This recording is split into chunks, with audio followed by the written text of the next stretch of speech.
L'idée originale est une idée sublime d'Olivier. On pourrait définir une famille clairement en parlant d'un iris gourmand. Ce parfum est reconnaissable et a une identité qui lui est propre. On a utilisé 7,5% de matières premières naturelles et pas n'importe lesquelles, on a pris les plus belles. Il faut comprendre que les matières premières naturelles sont des concentrés extrêmes en puissance et en richesse.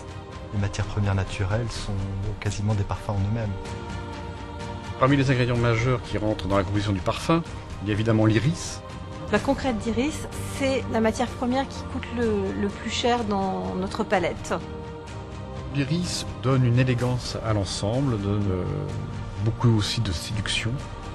Cette iris, on l'a utilisée avec d'autres éléments irisés qui comme ça permet à cette facette de s'exprimer à toutes les phases d'évaporation du parfum.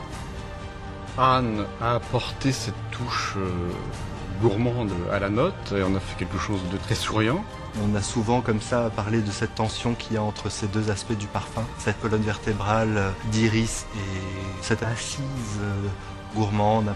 C'est comme un fil de sucre qui est composé de vanille, de fève tonka. Ça donne beaucoup d'éclat en fait à cette note iris et ça la sublime, ça la met en relief, ça la porte en fait du début à la fin.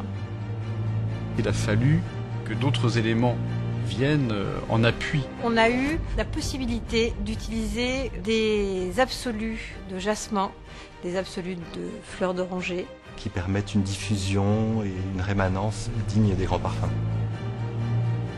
On a choisi une qualité de patchouli unique pour pouvoir avoir le mystère, la profondeur. On a utilisé un patchouli qui est retravaillé. On garde ce qui nous intéresse.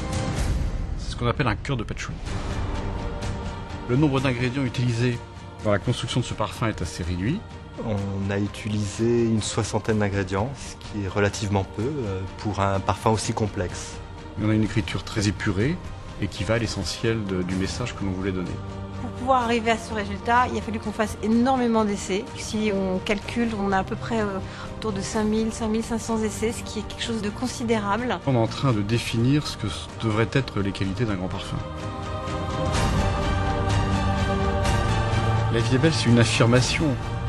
La vie est belle quand on se pose plus trop de questions et que tout est simple. La vie est belle, c'est aussi cette liberté qui m'anime depuis toujours. Ça peut être une réponse à la recherche des sources du bonheur, mais c'est une affirmation avant tout.